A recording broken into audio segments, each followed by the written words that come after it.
2 in the morning. She woke to a smell that reached her, before any sound did, not the steady char smell of 9 nights running, but something sharp.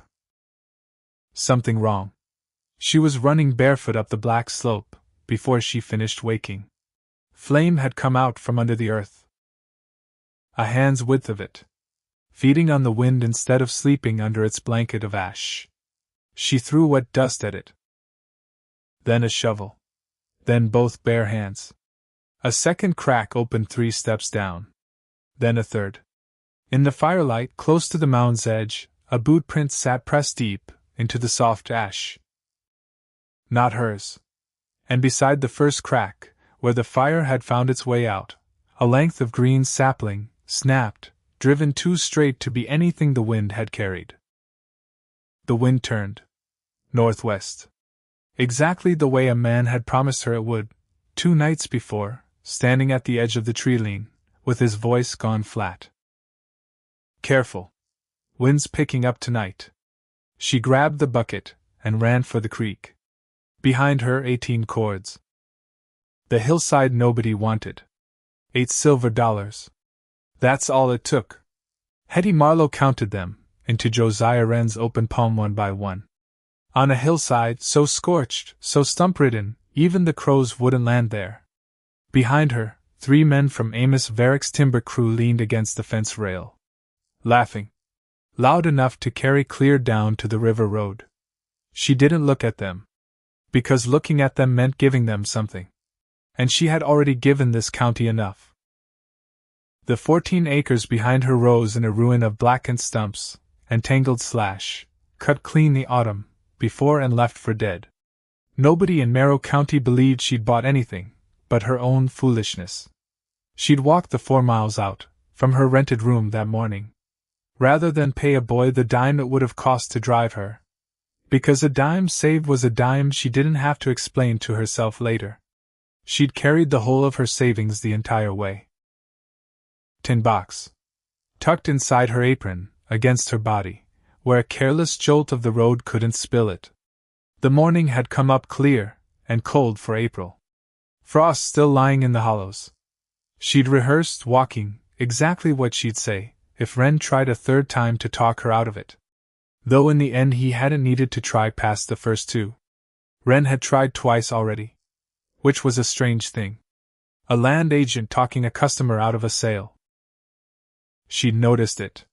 Filed it away. The way she filed away most things, that struck her as strange lately. It spoils ground, Mrs. Marlow. He'd folded his ledger shut like that settled it. The company cut every stick worth cording off that slope last winter. What's left is stumps. Slash. Char won't grow corn. Won't grow timber again inside your lifetime. Won't fetch $1 from any man in this valley with sense enough to farm it. She told him she understood all of that. She told him $8 was the price he'd quoted. And $8 was what she'd brought. Amos Varick stood a little apart from his laughing men. Not laughing himself. Just watching her, with the particular half-smile of a man who's already decided how a story ends. And is only waiting patiently to be proven right. He'd held the Cinderfell furnace charcoal contract 6 years running. Knew better than anyone at that fence exactly what 14 acres of fire-blackened hillside was, and wasn't good for. You'll want to plant something on it, I expect. He called it over. Not unkindly. The way a man needles a child who's bought a lame horse at auction. Won't be much luck in that.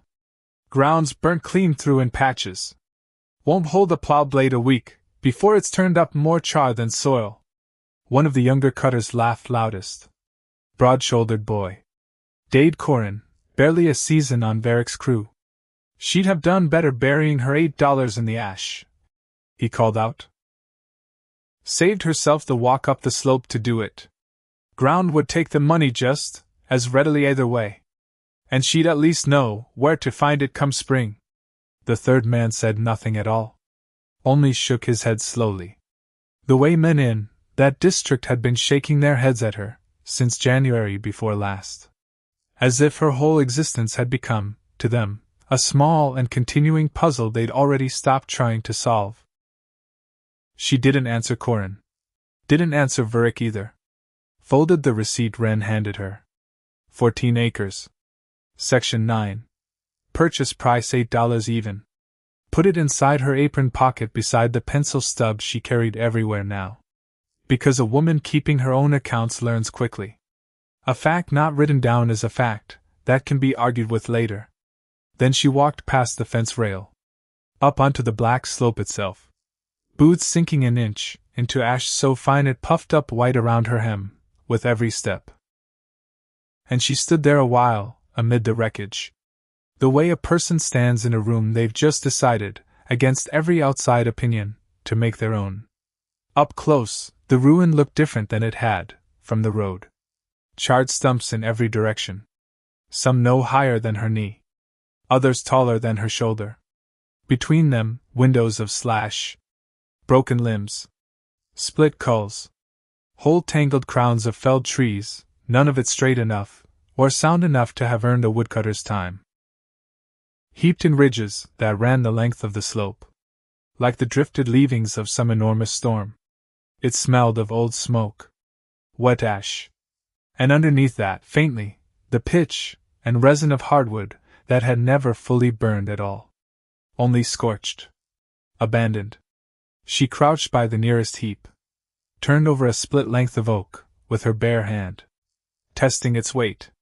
Testing whether the wood beneath the blackened surface was sound, or rotten clear through.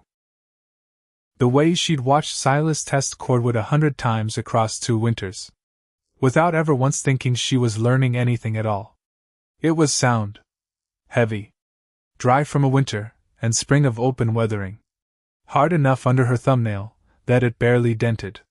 She turned over a second piece. A third. Worked her way along one window row for the better part of 20 minutes. While the men at the fence rail eventually lost interest, and drifted back to their wagon. No longer laughing. Only shaking their heads at a widow crouched in the ash, testing firewood. Nobody else in the county would have troubled to pick it up off the ground. By the time she walked back down to the road, that afternoon, the wagon was gone. The fence rail stood empty. And she was alone on ground that belonged, for the first time in her life, entirely to her. Purchased with her own coin. Answerable to no landlord. No husband. No man's opinion of what a widow ought to attempt. She walked the boundary once more, before she left. Paced off the rough shape of it against the description on her receipt. And found, near the northeast corner, a small spring. Seeping cold and clear, from beneath a shelf of rock. A detail Wren had never once mentioned. She stood there a long moment, looking at it. Water this clean. On ground everyone in the county had already priced at nothing. Which meant one of 2 things. Either Wren didn't know it was there. Or he knew, and he'd let her have it anyway, because he still believed the ground itself would beat her, before the spring ever mattered. She didn't know which. And she found, standing there, that she didn't much care. She knelt. Cupped her hand under the trickle. Drank. Cold enough to hurt her teeth. And for the first time, since Silas died, something in her chest, that had been clenched for 16 months let go. Just a little. Just enough that she noticed the absence of it. She did not sleep well that first night. Not from doubt. From a restlessness she hadn't felt since before Silas died. The particular wakefulness of a mind already walking itself through 100 small problems that had, until that afternoon, belonged to somebody else's ground, and were now entirely her own to solve. She lay in her rented room, turning over Verick's warning about the plow blade. Not because she meant to argue it. Because she was already sorting, in the dark, precisely which parts of what he'd said were true, and which were simply what a man said about ground he never once considered for any purpose, but the one he already knew. She rose before dawn anyway. Out of habit more than necessity. Stood a long moment at her small window. Watching the sky lighten, over rooftops that didn't yet know what she meant to do, with 14 acres everyone in Coleraine Crossing had already decided were worth nothing, but a widow's foolishness. and found, standing there, that the particular quiet of that decision suited her better than any noise the fence rail had made the day before. To understand why a woman would walk 4 miles to hand, over every dollar she owned for a hillside nobody wanted, you have to go back further. You have to go back to a January morning in 1855, and a lung fever that took 11 days to finish what a week of soaked clothes had started. Silas Marlow had worked the woodcutting crews for the furnace's timber contractor. 2 hard winters. A strong, careful, unhurried man who'd promised her, the spring they married in 1852, that 3 more years of steady wages would see them clear of debt. Settled on ground of their own. He never lived to see the second winter through. Caught his fever, from a week's soaking in December sleet. No dry clothes to change into at the end of a shift. Which was the kind of thing that happened to woodcutters, and nobody thought twice about it, until it happened to yours. She buried him on a hillside not unlike the one she'd come to buy. And then she spent the 15 months, after learning, 1 hard week at a time, exactly what a widow, with $11, a rented room, and a dead man's tools was, and wasn't permitted to attempt. In a county, with very fixed opinions about both.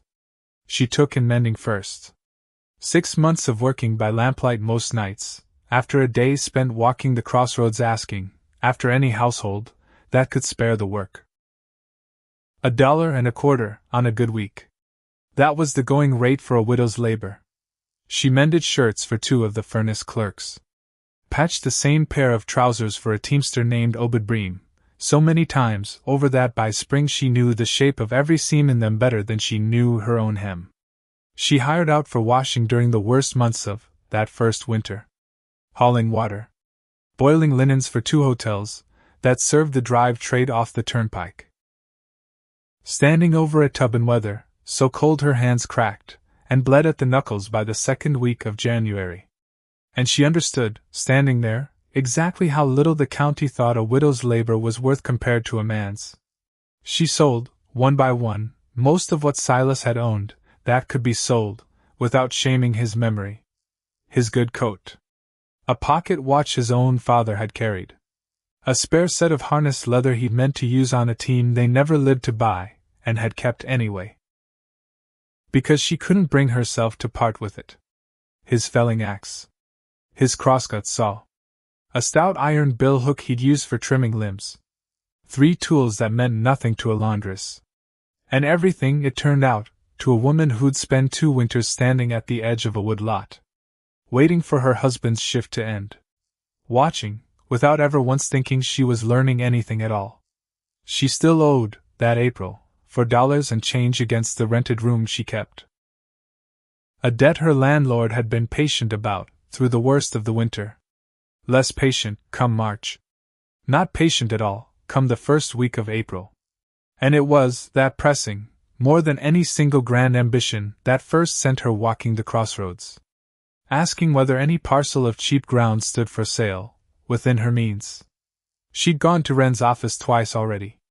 Been told both times that nothing suitable for a woman alone existed at any price she could afford. Until a clerk mentioned it. Almost as an aside. While Wren was occupied with another customer. That the company was anxious to be rid of a cut-over parcel out past the crossroads. Sat unsold on its books the better part of a year. Costing them a small annual tax assessment for no return at all.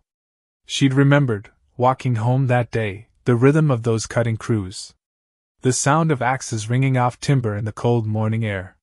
The way Silas and the other men measured a cord. 4 feet high.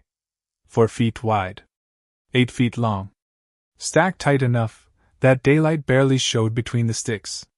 She'd learned, without ever meaning to learn it, how straight sound trunkwood was sorted, from the crooked and split culls no contractor would pay full rate for. And she noticed, standing at those woodlot edges, 2 winters running, a thing that apparently no one else in the county had thought worth noticing at all. The furnace crews cut for straight, sound cordwood. 4-foot lengths of good trunk destined for the coaling grounds. And whatever didn't meet that standard, crooked limbs, split culls, tangled crowns and tops, got left where it fell. burned off the following spring to clear the ground for whatever the company meant to do next. Which, in most cases, was nothing at all. Nobody in the district thought of that leftover wood as anything but waste. Because nobody in the district needed straight millwood to make charcoal. A collier didn't care whether a stick was crooked. A collier only cared whether it was dry, whether it was hardwood, and whether there was enough of it, in one place, to be worth building a hearth. She'd sat up 3 nights running, with a ledger, working the arithmetic the way she'd learned to work every number since Silas died. Distrustfully. Testing it from every side, before she let herself believe it. 14 acres of cut-over slope. Worthless for farming. Worthless for future timber. Covered in tangled tops, and cullwood the land company had already paid to have cut once, and had no further use for at all. She wouldn't need to buy standing timber. Wouldn't need to hire a felling crew. She'd only need to gather what was already down. Already dry. Already hers, the moment she owned the ground it lay scattered across. What the rest of the county saw, as a ruined hillside, she saw as 14 acres of free fuel. With a market standing a mile downriver, that consumed 600 or 700 bushels of it every single day. Cinderfell furnace, running hot 9 months of the year. She'd written the whole of it down, that final night, before she walked to Wren's office. A single page headed simply the hillside. And beneath it, a short column of figures, that amounted, in total, to every cent she had left in the world. She'd closed the ledger. And slept better than she had in 15 months. She found Ezekiel Vane the way most people in that district eventually found him. By asking at the furnace office, who among the old hands still knew the coaling trade well enough to teach it. And being told, with a certain amount of head shaking, that there was exactly one man left in the valley who'd learned to burn charcoal the old careful way. Before the trade started favoring younger colliers, who worked fast, and loose, and lost, on average, 1 mound in 6, to carelessness the older men would never have permitted. Vane was past 60. Bent a little at the shoulder, from 40 years of stooping over hearths. Hands so scarred, and calloused from hot iron, and hotter earth, that Hetty noticed, the first time he shook her hand at her own gate, he seemed not to feel the cold morning air on them at all. He looked at her a long moment, before he said anything. Looked at the size of her. The set of her shoulders. The way she stood, planted, not shrinking, under his gaze. "You'll need a strong back for this," he said finally. Not unkindly. "Nights of hauling water. Days of swinging an axe. Most women your build, they'd think that was a hardship spoken against them. Is it?" "No." He almost smiled. "It's the first thing you've got going for you, that I didn't have to teach." He'd burned his first mound, he told her, that morning, as a boy of 13. Alongside his own father, on a coaling ground 2 counties east. Back when charcoal iron was near the only iron this part of Pennsylvania made at all. "There's men in this district will tell you a mound can be tended in half the time I'll ask of you." He stood at her gate, with his hat in his hands, sizing up her ground the way she suspected he sized up any piece of ground, before he'd agree to work it. "Most of them have lost a mound, or 2 more than I ever have." And called the loss bad luck instead of what it was. Which was carelessness dressed up as economy. "I don't want the fast way," she said. "Good." He looked at her properly then. "First time. Because I don't teach it." She'd asked him what he'd want in payment for teaching her the trade well enough to burn a mound alone. He'd considered it a long while. Working his jaw the way she'd come to learn he did, when he was doing sums of his own kind. "A 6th part," he said finally, "of whatever charcoal comes out of your first 2 burns. Paid in kind once you've sold it. In exchange for my labor, and my knowledge both. For as many days as it takes you to learn to run a mound, without me standing over your shoulder." It was, she understood even then, a generous offer. From a man who had nothing much else to occupy his last working years. She took it, before he could think better of it. The first lesson had nothing to do with fire at all. It had to do with the wood itself. And which of the district's timber a collier trusted, and which he didn't. Oak, hickory, maple. Vane ticked them off on scarred fingers. Best hard-burning coal a blacksmith will ever pay a premium for. Dense. Slow charring. Holds its shape once converted. And the rest? Beech and birch, close second. Useful. Plentiful. He spat to the side. Pine, hemlock, the softwoods, that grow thick along the ridge crests? Won't touch them if I can help it. Resinous wood burns hot and fast and uneven. Breaks out of a man's careful draft, before he can catch it. And gives back, even when it behaves, a light crumbling coal no furnace wants in any quantity.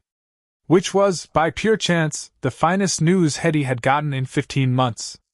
Because the furnace crews had cut her slope almost entirely for oak and hickory trunk wood.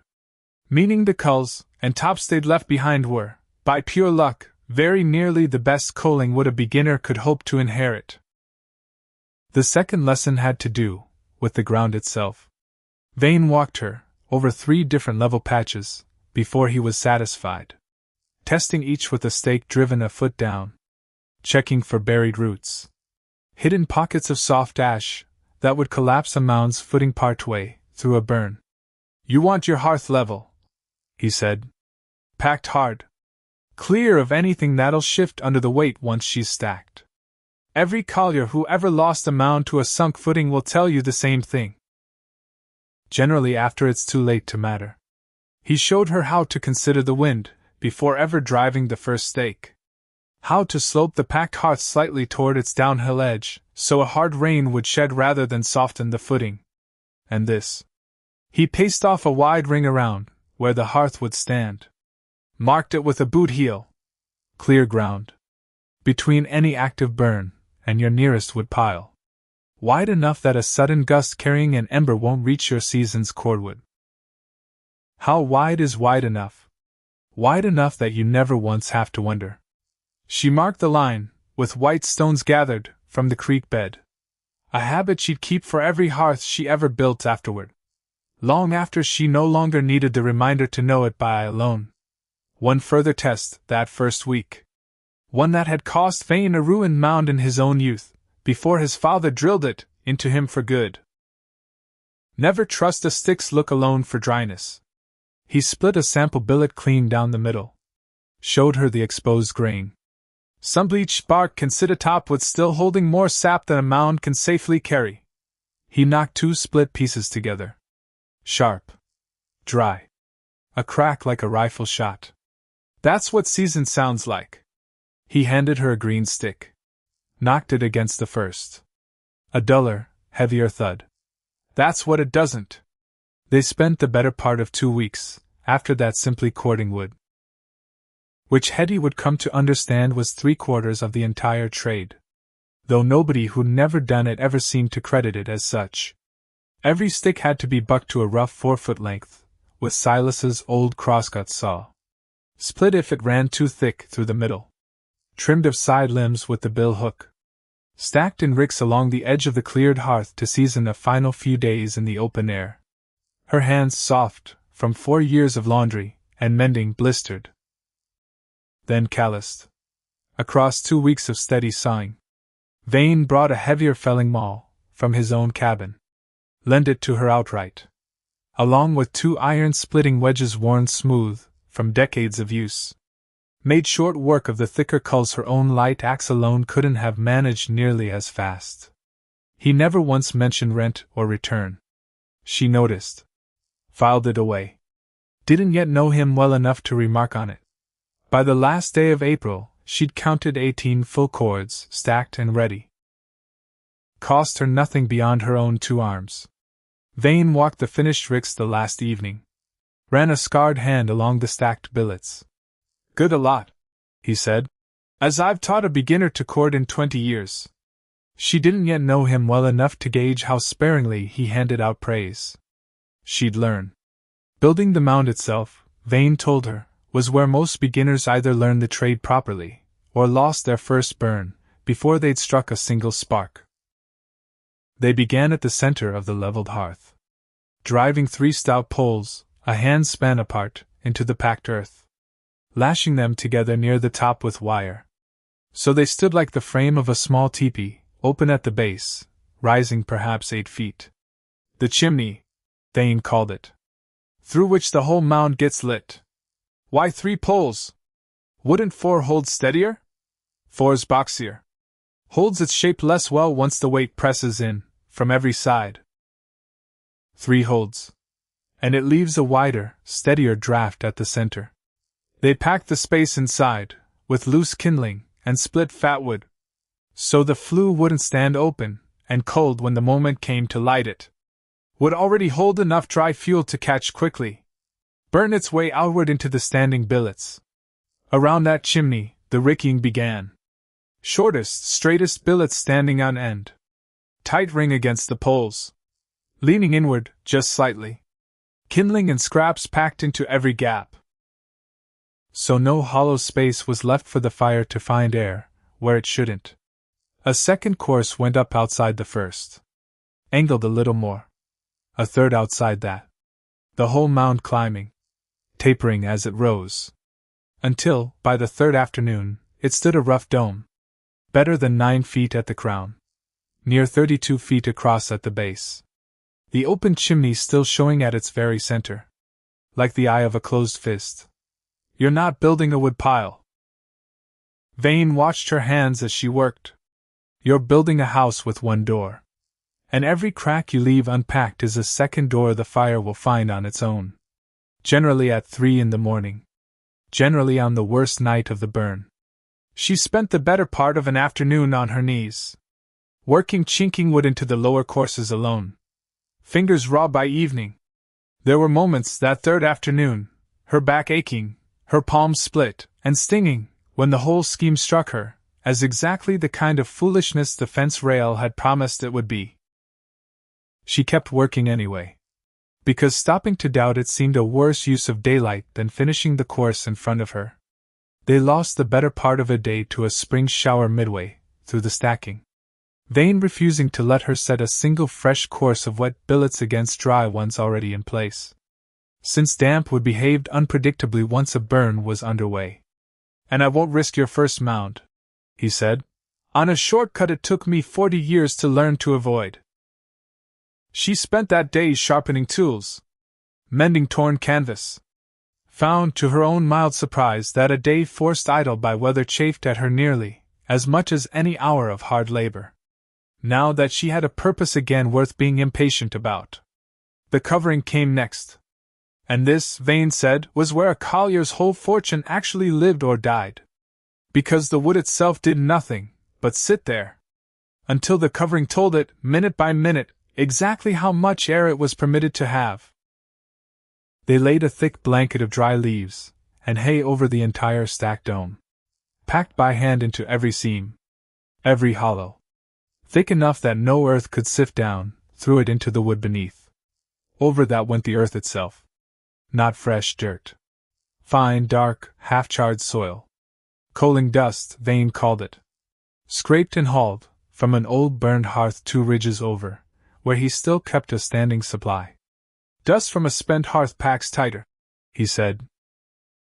Holds heat better than raw clay ever will. They shoveled and patted it on.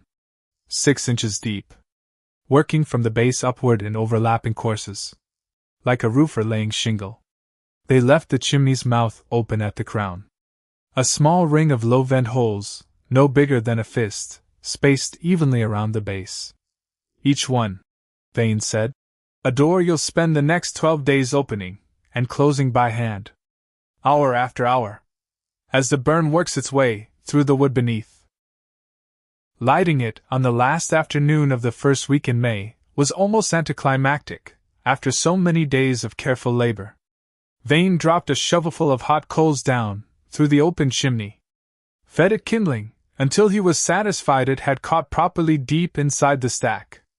Then, with Hetty watching close enough to memorize every motion of his hands, capped the chimney's mouth with a flat board and a patch of earth, leaving only the ring of low vent holes to draw.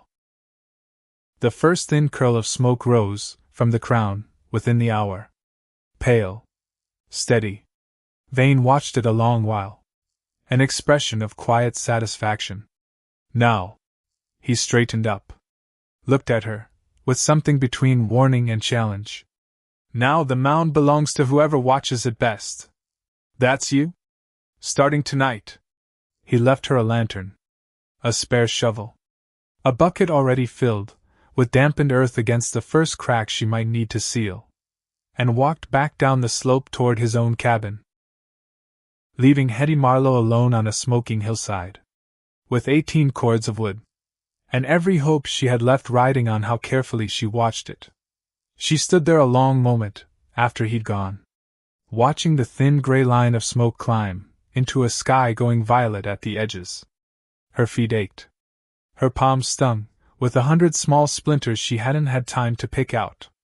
And somewhere behind her ribs, something she hadn't let herself feel in 15 months sat up. Paid attention. This is mine. Not the way the rented room was hers, month to month, contingent on a landlord's patience. Not the way Silas's tools had been hers, briefly, before she'd had to sell them to keep the room. Hers the way ground is a person's. Deed and dirt, and the smoke rising off it. She almost laughed. Alone on the hillside, in the failing light, with nobody to hear her. Because $8. Because a fence rail full of laughing men.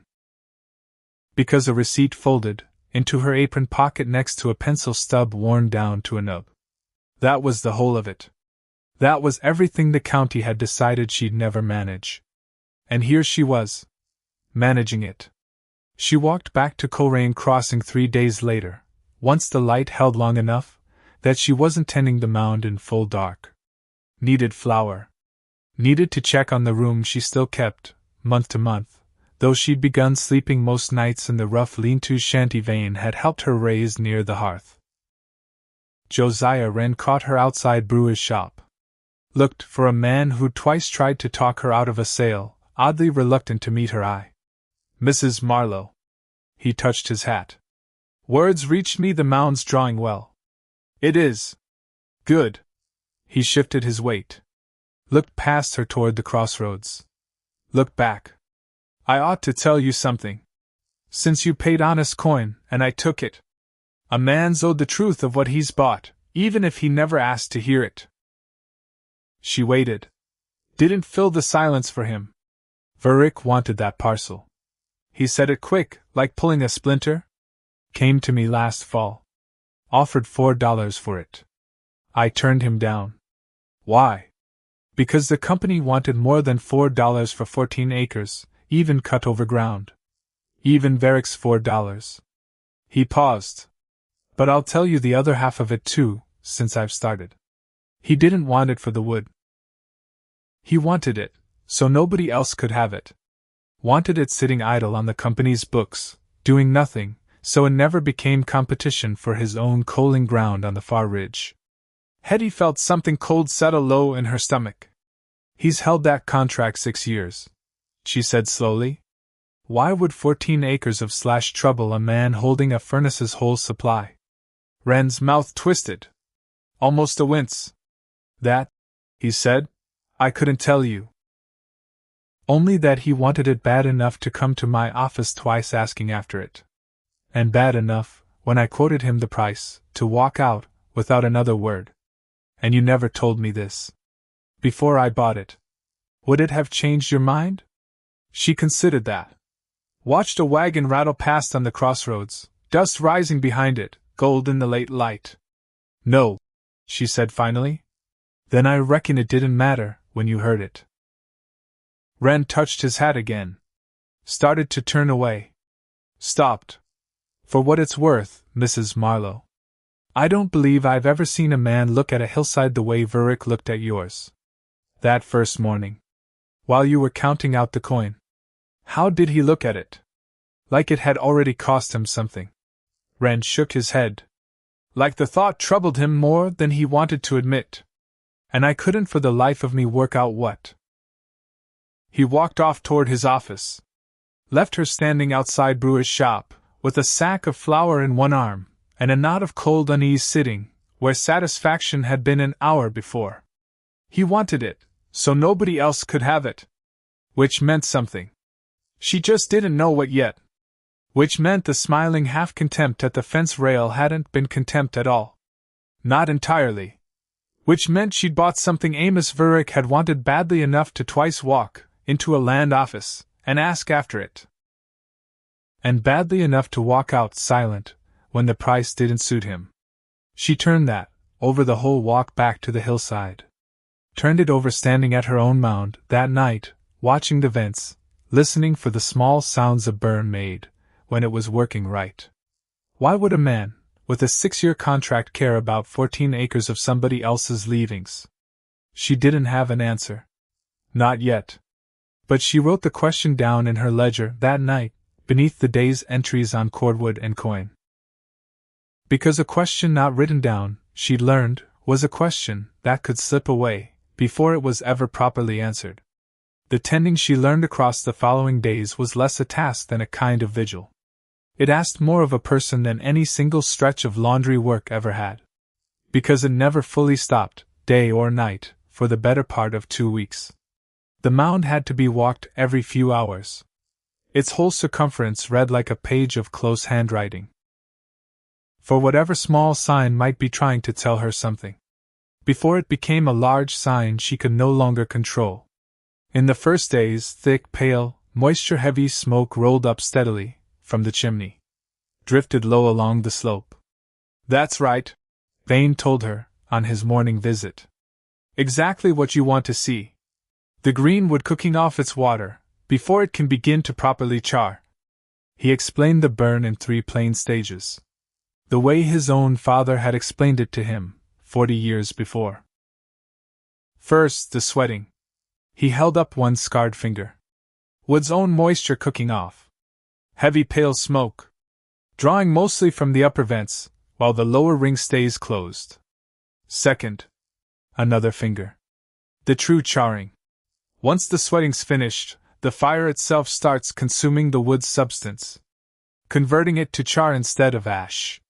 Drawing now from a shifting ring of vents that has to move steadily downward as the char line moves. And third.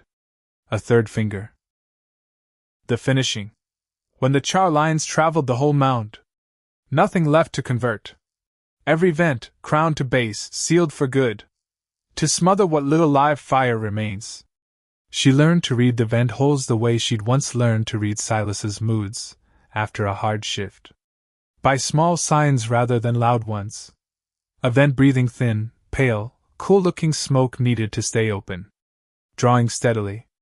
A vent gone quiet, smoke thinning toward nothing, generally meant the burn had moved past that stretch. The hole ought to be sealed, with fresh dust, before outside air found its way in, and did more harm than good. An vent running hot, smoke gone pale blue, nearly transparent against a bright sky, meant the char line had arrived directly beneath it. And the collier's whole attention belonged there. Right then. Watching for the one sign that mattered more than any other. Any hint of open, dancing flame. Instead of steady, patient smoke. Vane taught her, too, to test the mound's inner heat, without ever breaking its earth crust. Using a long iron probe he'd forged himself, years before. Driving it a few inches into the covering at intervals along the circumference. Reading, by the heat that traveled up the shaft, into her bare palm, roughly how far the char line had progressed beneath any given stretch of dome.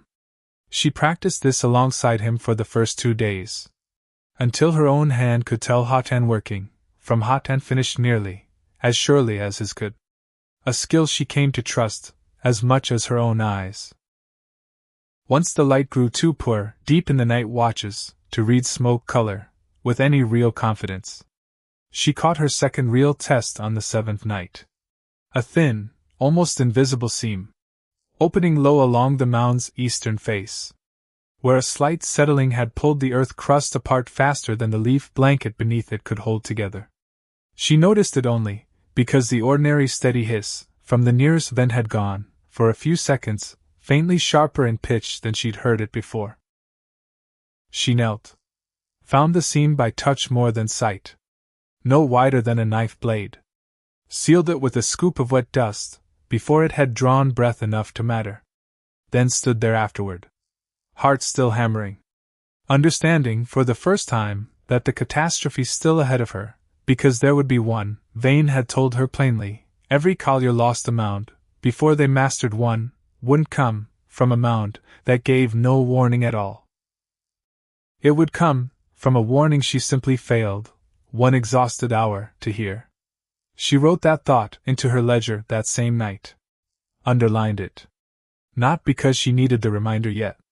Because she suspected, even then, that she would.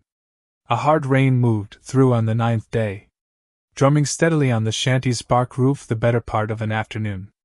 Vane had warned her before it came. Rain behaved differently against a working mound than wind did, settling the covering rather than cracking it, but capable of washing a thin channel down the domed slope, if it fell hard, and long enough to find a weakness in the packed earth. She walked the mound every half hour rather than every 2. Through the worst of the downpour, watching for any sign of a rivulet cutting toward the wood beneath. Found, to her relief, that the careful crown she'd shaped, that spring shed the water cleanly toward the base. Exactly as intended. She stood in the shanty doorway afterward, soaked through despite her oilcloth cape, watching steam rise faintly off the mound's wet crown, where the rain met the heat still working beneath the surface. Thought it, in its own strange way, one of the more beautiful things she'd seen since coming to that hillside. The nights themselves held a particular kind of solitude she hadn't expected. Walking the same 30-foot circle, hour after hour, under a sky that shifted from clear to overcast, and back again. An owl calling, sometimes, from the timber down toward the river. A fox crossing the cleared hearth once, at a distance, without so much as slowing its pace at the sight of her lantern. She found more than once that the quiet of those watches let thoughts surface she'd kept too busy to entertain in daylight. She let them come and go as they pleased, because there was nothing else to do at 2 in the morning but walk, and watch, and think, whether she wished to or not. She thought about Silas more those nights than she had in months. Not the grief of him, that had gone quiet somewhere in the laundry work, the mending, the long cold winters of hauling water, with bleeding knuckles. Something duller now. Something almost companionable. You'd have laughed, she told him once, out loud, to the dark. At the fence rail. At all of them. She didn't know if that was true. Silas hadn't been a laughing man, not at other people's expense. But she said it anyway. Because there was nobody there to correct her. She thought about Vurick too. Turned Wren's words over and over in the small hours, the way she turned a suspect billet over, checking the grain for moisture she couldn't yet see. He wanted it, so nobody else could have it. What kind of man spends a season's worth of worry on 14 acres of somebody else's slash? A man protecting something, she decided finally, sometime past 3 in the morning, watching a vent breathe thin and pale in the lantern light. She just didn't yet know what. She slept in snatches on a folded blanket beside the hearth those first nights, waking herself every 2 hours by the crude method of a burned-down tallow candle set in a tin cup. Because she owned no clock reliable enough to trust, with something this expensive. Vane came by twice a day to check her reading of the mound against his own, correcting her gently when she misjudged a vent's color in poor light, praising her plainly, without flourish, when she caught, on the 4th night, a low crack opening along the mound's north face, before it had widened past the size of her thumb. "That's the whole trade right there," he told her the next morning, examining her patch with real satisfaction. "Not the building. Not the lighting. Just that. Catching the small thing, before it becomes the large thing. Night after night. Whether you're tired or not. By the 6th day, the working ring of open vents had traveled better than a third of the way down the mound's height. Exactly matching the pace Vane told her a well-built 18-cord mound generally kept. And she allowed herself, walking the circumference, that evening under a clear sky, the smallest measure of confidence. That she might actually see this first burn, through to its end. She'd never in her whole life watched anything, so closely for so long. She began to know the mound's temperament the way she'd once known Silas's. Could tell, by the particular note of a hiss escaping one vent versus another, whether it meant patient charring, or trouble building. Could smell, standing downwind, the difference between the sharp, wet, faintly sour smell of greenwood steaming, and the drier, sweeter smell that meant true char was forming somewhere beneath the earth crust. It was exhausting in a way no laundry day had ever been exhausting. A tiredness that sat behind her eyes rather than in her arms. She found herself, by the 8th night, almost grateful for a kind of work that asked for her whole attention. So completely, there was no room left over, most hours, to grieve. She was standing at the eastern vent, that 8th night, testing it with the iron probe, palm reading hot and working, when she heard boots on the slope below her. Coming up slow. Deliberate. Her whole body went still. Because nobody walked up to a working mound at that hour. Nobody had reason to. Except somebody who wanted a look at it, that wasn't meant to be seen in daylight. She straightened. Lantern low, casting more shadow than light. Watched the dark shape resolve itself, 30 feet off, into a man's silhouette against the tree-line. He stopped. Didn't come closer. Evening, Mrs. Marlow. A voice she recognized. Flat. Unhurried. Amos Varick. You're a long way from your own coaling ground, she said. Kept her voice level. Kept the probe in her hand, though she didn't know what she meant to do with it. Just out walking. He didn't move. Man does that sometimes. Can't sleep. At another collier's hearth. Past midnight. A pause. Long enough that she counted her own heartbeat in it. That mound of yours is drawing well, he said finally. For a first burn. It is. Won't stay that way. First mounds rarely do. He shifted his weight. Something in his voice she couldn't quite place. Not mockery, exactly. Not entirely. Careful, Mrs. Marlow. Wind's picking up tonight. Then he turned. Walked back down the slope the way he'd come. Boots crunching on frost-hardened ground, until the sound of him faded into the dark. She stood there a long while after. Lantern trembling faintly in her grip, though she told herself it was only the cold. Wind's picking up tonight. Not a threat. Not quite. But not nothing neither. She wrote it in her ledger, before she let herself sleep, that night, hand not quite steady. 8th night. Varick came up the slope after midnight. Said little. Meant more than he said. She underlined it twice. And then, because there was nothing else to do, but watch and wait, she went back to walking her 30-foot circle. Vent by vent. Hour by hour. Not knowing yet that 2 nights later, everything she'd built, since April, would come apart in a single gusting hour. Not knowing yet that the wind Varick had promised her was already, somewhere past the ridge, beginning to rise. The 10th night. The wind came up out of the northwest a little after midnight. The kind that rattled bare branches still standing along the ridge crest. Drove sparks sideways off her small watch fire. She'd walked the mound at 11. Found everything drawing steady. Quiet. And she'd allowed herself, for the first time in 10 nights, a longer stretch of sleep than she should have. Lulled into believing one calm hour would forgive a longer rest than it actually could. Which was the mistake. Not ignorance. Not carelessness, exactly. Just exhaustion wearing the mask of confidence.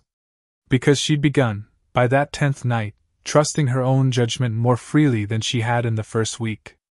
And it was that new, still unproven confidence, more than any single lapse, that would do the real damage. She woke a little after 2. To a smell that reached her, before any sound did. Sharp. Wrong.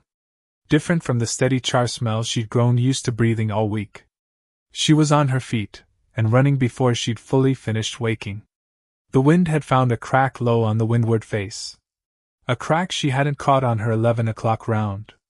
Because it hadn't been there at 11 o'clock. She was almost sure of that. Almost. Almost isn't a fact, she'd tell herself later, writing it in her ledger with a hand that wouldn't stop shaking. Almost is just a hope wearing a fact's clothes. By the time she reached it, a hand's width of open flame danced along the exposed wood, feeding greedily on the wind instead of smoldering patient beneath its blanket of earth. She threw dust on it, with her bare hands. Then a shovel, working as fast as her arms would move. Except a breakout on a windy night, Vane had warned her more than once, could travel faster along a mound's dry outer wood than any single person could smother it. And this one had already found a second crack. Then a third. Before she'd finished sealing the first. She fought it the rest of that night. Into the gray hours of the following morning, hauling water from the creek at the base of the slope in every bucket she owned, packing wet earth against every crack she could reach, calling once, uselessly, into the dark, for help she knew wouldn't come before dawn. The wind wouldn't settle. Each time she believed she'd gained ground against one section of the mound's face, the gusting carried a fresh tongue of flame to another. Get the north face. No, the north face is holding, it's the east. No, both, it's both now. By the time the sky, over the eastern ridge began to gray, she'd lost any real sense of whether she was fighting the fire anymore, or only the exhaustion that made every bucket feel heavier than the last. By the time Vane arrived at first light, summoned by the smoke he could see, from his own cabin 2 ridges away, there was very little left to save. What had been, 12 hours before, a carefully tended dome converting 18 cords of good hardwood into charcoal at the patient rate of a proper burn, was now a collapsed, blackened ruin. Most of its wood consumed to ash, and fine cinder in the space of a few hours of open flame. The whole careful architecture of chimney, courses, covering, fallen in on itself. Cold to the touch by mid-morning, Vane walked the wreckage slowly, the way a man walks a field after a bad hailstorm. 9/10, he said finally. Quiet. Not unkind. That's what I judge you lost. Maybe more. She didn't answer. Couldn't for a moment. Her hands were black to the wrist, blistered raw beneath the black. I checked the mound at 11, she said. It was quiet. It was drawing right. Wind can do a great deal of damage in 3 hours. I know what wind does. She heard her own voice crack. Hated it. I watched it do this all night. Vane looked at her a long moment. I'm not doubting you, Hetty. First time he'd used her given name. She noticed. Filed it away, the way she filed everything now, even in the wreckage of everything she owned. I'm only telling you what I see. Which is a mound that burned wrong. And a collier, who did everything right up until the hour she let herself believe she'd earned a rest. Word of the loss reached Coleraine Crossing, before that same day was out. Carried, she suspected, by one of Varick's own cutters, who'd happened to pass the base of the slope, and seen the collapsed, smoking ruin from the road. She heard secondhand, from Brewer, at the store, who told her, without quite meeting her eye, the particular satisfaction with which a few of the doubters repeated the news to each other, over the following days. As though her failure had settled some argument they'd all been quietly having since April. She didn't go into town at all that week, unwilling to stand in anyone's shop being looked at by people who'd already decided what her ruined mound proved about a widow's judgment.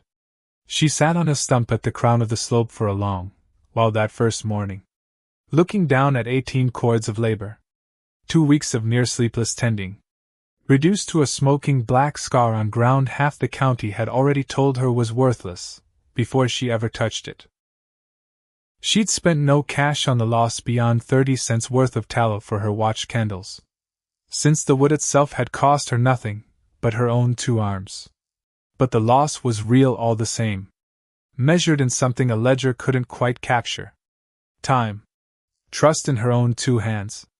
The particular ache of having done everything by the book right up until the 1 hour she'd let herself believe she'd earned a rest. She wrote the loss into her ledger that same evening, rather than waiting for it to hurt less. First mound. 18 cords lost to breakout, 10th night. Salvaged 6 bushels. Cost 30 cents tallow. She'd considered, pencil hovering, leaving the entry out altogether. Since no one but herself would ever likely see the book, she wrote it in full instead. Because a ledger that recorded only her successes wasn't a ledger she could trust the next time a hard decision needed an honest number behind it. She almost didn't write the other thing down at all. The thing that had been sitting in her chest since the fire went cold. The thing she kept turning over and rejecting, and turning over again. Except there'd been no wind strong enough, walking the perimeter the next afternoon, with Vane, to explain what she found on the north face. A boot print. Half erased by the fire's own heat, and the trampling of her own frantic feet, through the night. But a boot print all the same, pressed into the soft ash beyond, where any collier's honest rounds would carry her. And a length of green sapling, snapped and half buried near the crack that had opened first. Too straight to be a fallen branch. Too deliberately placed to be anything the wind had carried. She didn't say anything to Vane about it. Not that day. Because saying it out loud made it a thing she'd have to prove. And she had nothing yet but a boot print, and a feeling sitting cold in her stomach. Wind's picking up tonight. Varick's own words, 2 nights before the mound came apart. She wrote that down too. In the private notebook she kept separate from the ledger. The one where she recorded things that weren't dollars yet, but might become dollars, or worse, before the season was through. She rebuilt within the week. And she rebuilt differently.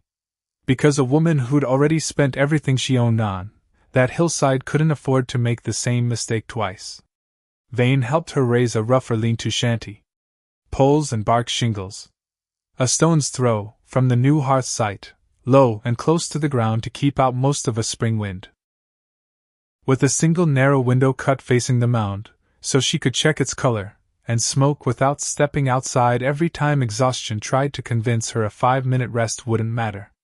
She built her second mound smaller than the first. 15 cords instead of 18. Reasoning that a mound she could watch completely, without a single blind stretch of its circumference, was worth more to her right now than a larger one she couldn't. She changed her tending schedule too. Rather than trusting a burned-down candle to wake her at long, uneven intervals, she cut the night into strict 2-hour watches. Forced herself to walk the entire mound at the start of every single one. Rain or clear. Wind or calm. Whether the last round had shown trouble or not. She kept a bucket of wet dust mixed and ready at all times by the shanty door. Rather than fetching fresh earth only once a crack had already opened. She marked each watch on a slate hung beside the door. A small tally of the hours she'd held so far. Less for any practical purpose than for the plain satisfaction of watching the marks accumulate through a night, when every part of her wanted only to lie down and stop counting them. Vane came by less often on this second burn. "You've learned the one lesson that actually matters," he told her, 3rd day in. "The rest is just repetition." He walked the mound with her twice in the first 3 days. Testing her readings against his own iron probe. Pronounced himself content enough with what he found that he spent the 4th night at his own cabin for the first time since the burn began. A small vote of confidence. She understood it better than any words he might have offered instead. The second mound settled the way a proper burn was supposed to settle. Sinking gradually as the wood inside converted. The whole dome dropping a rough 1/3 in height by the 11th day. Exactly as Vane told her it would. She caught 4 small cracks across those 11 nights. None larger than her thumb by the time she reached them. Each sealed calmly, with a scoop of wet dust and a firm pat of her palm. By the 12th day, the mound had gone quiet and cool at every vent. No more smoke rising anywhere along its face. They raked it open on the 13th, working from the outside edges inward, with long wooden rakes. Careful to expose the charcoal gradually rather than all at once. Since hot char, given a sudden rush of fresh air, could flare back into open flame even after it seemed fully spent. What came out from beneath the earth and ash, once it had cooled enough to touch, was charcoal properly made. Hard. Black. Ringing faintly when two pieces struck together. She stood over that first true pile for a long moment. Ran a piece through her fingers, before she carried the sample down to show Vane. He turned it over once. Broke it clean in half between his scarred hands. Clean a burn, he said, as I've seen out of a beginner's second mound and longer than I care to admit. The closest thing to open praise she'd heard from him yet. She hauled that first full harvest down to Coleraine Crossing on a bright morning in late May. 40 bushels of her best hard-graded charcoal, riding under a canvas cover, in a borrowed farm cart, with slatted sides. Went directly to Corwin Doss's smithy, at the edge of the crossroads. Because a blacksmith needed dense, hard-burning coal for his forge fire, in a way the furnace's own coaling grounds couldn't always guarantee. Doss came out from behind his forge, with soot on his forearms, and skepticism plain on his face. Having heard already, the way everyone in a small district hears everything eventually, that the widow Marlow had bought Wren's ruined hillside, and meant to try her hand at coaling it. And had lost her first mound entirely, inside 2 weeks of starting. He tested her charcoal the way any careful buyer would. Breaking a few pieces to check the black glassy fracture, that told him she'd carbonized it fully, not half-charred it. Weighing a bushel measure by feel against what he was used to, from Varick's regular deliveries. Holding a piece close to his ear, listening for the faint ring of properly hardened coal. He picked 3 pieces at random, from different parts of the load. Not just the top, where a less honest seller might have arranged the best of the lot for show. Well tended, he admitted finally, in the tone of a man conceding a point he hadn't expected to concede. Cleaner than what I've had off some men twice your years in the trade. He paid her 7 cents the bushel. 40 bushels coming to $2.80. Counted out in coin she folded, into the same tin box, that had held, 6 weeks earlier, the $8 she'd paid for the whole hillside. I'll take whatever else you can bring me, Doss said, as she was leaving. At the same rate. Gladly. Word of that first sale moved through Coleraine Crossing the way it always did. And within 2 weeks she had a standing arrangement.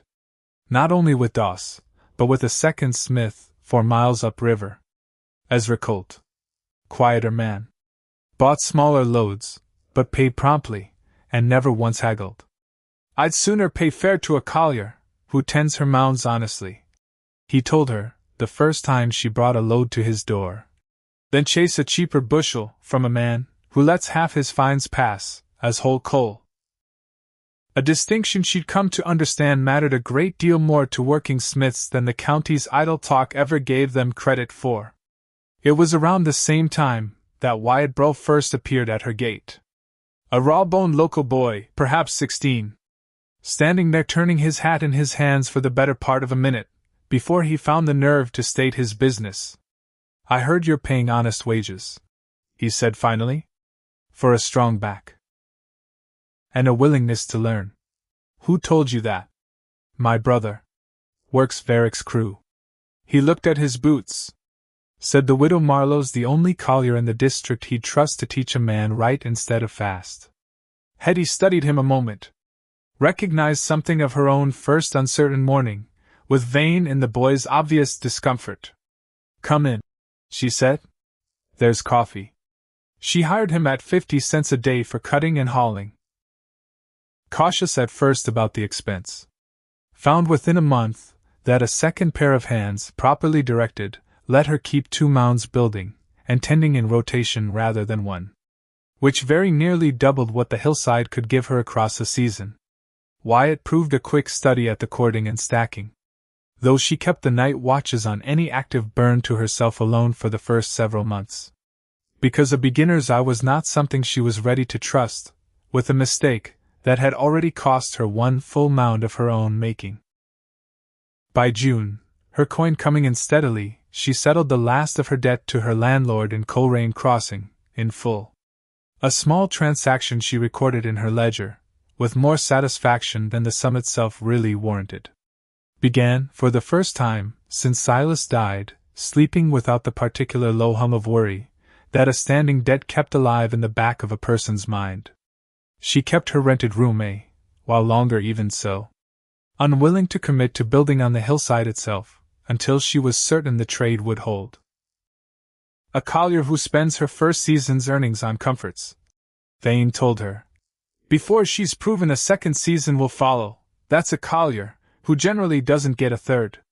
It was in July, hauling a load to the furnace's own coaling yard, a modest surplus, sold directly when Varick's regular delivery had run short, that she first noticed something wrong with the scale. Not wrong exactly. Not wrong enough to swear to. Except she'd weighed her own bushels 100 times by then. Knew by feel, roughly what a properly graded bushel of hard char ought to weigh against the yard's iron beam scale. And the number the yard clerk called out, reading off Varick's delivery slip, from 3 days prior, still lying open on the scale table, sat a little heavier than she'd have judged the pile beside it to weigh. She said nothing. Filed it away. Which is what you do, she reminded herself, walking home that evening. File it away. Until you've got more than a feeling to hang a claim on. A feeling isn't proof. A feeling is just a fact that hasn't finished introducing itself yet. She wrote the date in her private notebook. Nothing more. Just the date, and 3 words. Scale. Varick. Watch. The second real test of that summer came not from fire, but from a boy standing at her gate in the last hour of daylight, looking like he hadn't slept in a week. Dade Corin. The same broad-shouldered cutter who'd laughed loudest at the fence rail in April. Who'd told her she'd have done better burying her $8 in the ash. He didn't say anything at first. Just stood there, turning his hat the way Wyatt had turned his, months before. Except where Wyatt's discomfort had been a boy's simple shyness, Dade's sat heavier. Sat like something he'd been carrying a long way, and didn't know how to set down. Mrs. Marlow. His voice came out rough. Dade. She waited. Didn't fill the silence for him. She'd learned that from Wren, without meaning to. Silence asked its own questions sometimes better than words could. I need to tell you something. He looked past her, toward the dark shape of the hillside rising behind her house.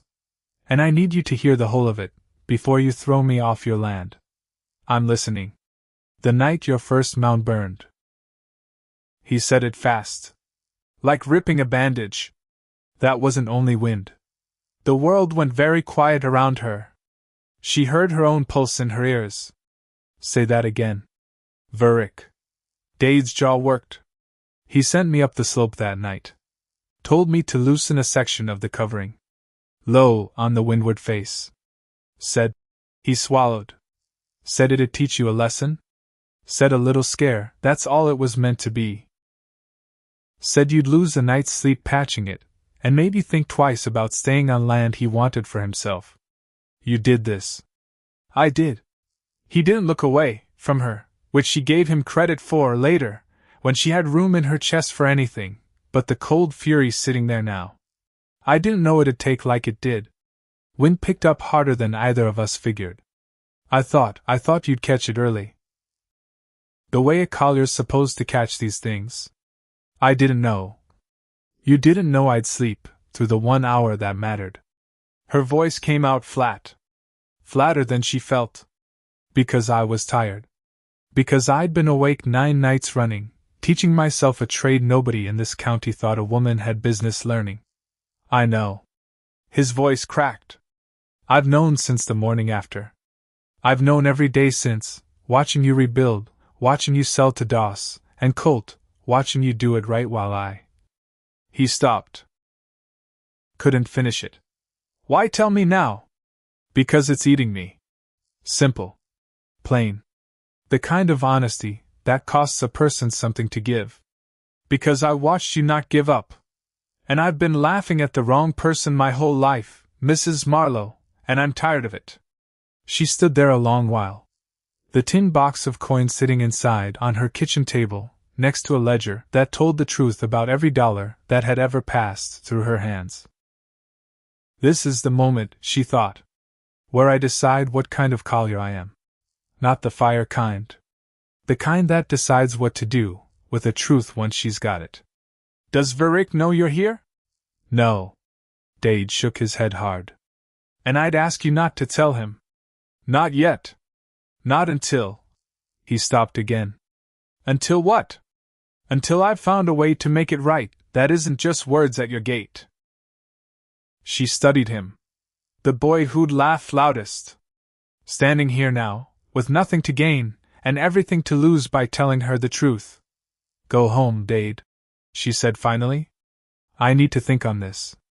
He nodded. Turned. Stopped at the fence line. For what it's worth, he said, not turning back around. I've told Verick I won't do it again. Whatever he asks. I told him that a week after it happened. And what did he say to that? He said. Dade's voice went tight. He said a man who won't do what's asked doesn't stay long on his crew. He walked off into the dusk before she could answer that. She didn't sleep that night either. Different reason this time. She sat at her kitchen table, with the ledger open in front of her, and the private notebook beside it, and turned the whole of it over the way she turned a suspect billet, checking the grain for what might be hiding beneath the surface. He wanted the ground, so nobody else could have it. Wren's words back in April. Wind's picking up tonight. Verick's own words 2 nights before the fire. And now Dade Corin, standing at her gate, with his hat in his hands, telling her the wind had needed a little help finding its way in. She wrote it all down. Every piece. Laid it out in the notebook the way Vane had taught her to lay out cordwood, sorted, graded, nothing hidden in the pile that might hollow out the whole structure later. Why, she wrote, underlining it twice. Why does a man, with a 6-year contract supplying a furnace that burns 700 bushels a day, care enough about 14 acres of somebody else's slash to risk sending a boy up a slope in the dark? She didn't have the answer that night. But she had, for the first time, more than a feeling. She had a name attached to an act. A boy willing, however belatedly, to put his own name beside it. She said nothing to anyone. Not yet. Kept working the hillside through June and into July, raising a 3rd mound, and then a 4th, alongside Wyatt, the rhythm of the trade settling into her hands the way Vane had told her it would. But she watched Verick differently now. Watched the furnace's coaling yard differently too, on her trips to sell there. And in the last week of July, hauling a small surplus load to Cinderfell's own yard, she got the confirmation she hadn't quite let herself go looking for. The yard foreman was a heavy-set man named Purdy. Not unkind, but not overly careful either, the kind of man who trusted the numbers on a delivery slip more than the pile of charcoal sitting in front of him, because trusting the slip was faster, and Purdy liked faster. She watched him weigh her own load. Watched the beams settle. Watched him write the number down. Then, while he was occupied writing, she glanced, casually, the way a person glances at nothing in particular, at the stack of delivery slips pinned beside the scale. Verick's, mostly. Weeks of them. And she did, in her head, the same arithmetic she'd done 100 times courting her own wood. Bushels against weight.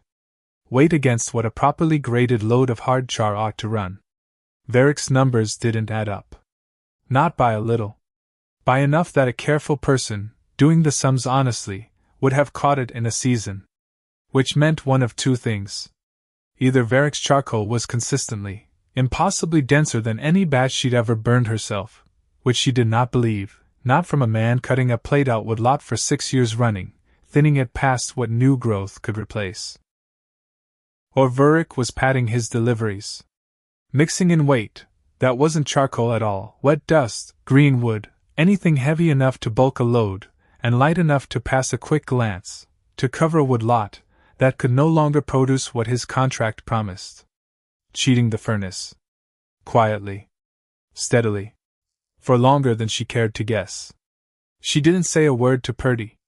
Folded the thought away, the same place she'd folded the boot print, and Verick's warning about the wind, and Dade's confession at her gate. Not yet, she told herself, walking home that evening, the empty cart rattling behind her. A fact isn't a weapon until you know exactly how and when to use it. Use it wrong, and you're not the one holding it anymore. You're the one standing in front of it. August brought a different kind of trial. A dry heat that settled over the whole valley and refused to lift. She and Wyatt raised a fifth mound that month, 20 cords larger than any she'd yet attempted, with a second pair of hands helping, and tended it through a stretch of weather that made the little watch shanty, by her own account, very near unbearable. And still she caught every crack before it widened past the hand's width. Because the discipline Vane had drilled into her that first terrible night had, by then, become simply the way she did the work. The August burn taught her something new entirely. Something even Vane admitted he'd half forgotten to warn her of. Dry summer wine behaves different against a mound's covering than the cooler, damper air of spring, he told her, walking the fifth mound's circumference with his iron probe. Dries and cracks the earth crust faster. In places you won't expect trouble. She caught the difference on the third night. Noticed how quickly a patched crack near the mound's southern face had already begun hairlining again by the time she made her next round. Adjusted her watch rhythm on that face alone to a tighter interval than the rest. A small refinement of her own. Vane, when she told him of it afterward, said it was exactly the kind of thing a collier learned only by tending enough burns to notice the pattern for herself. She wrote it in her private notebook. Alongside the growing list of things she now knew that nobody in the county had thought worth writing down before her. It was the last week of August, when Wyatt came to her, face pale under a summer's worth of sunburn, and told her what Verick had offered him. He came to me at Doss's shop, Wyatt said, standing in her doorway, hat crushed in both hands. 2 days ago. Asked would I be interested in extra wages. Said he'd pay $1, a whole dollar, Mrs. Marlow, for one night's work. Doing what? He didn't say straight out. Not the first time. Wyatt's voice shook, just slightly.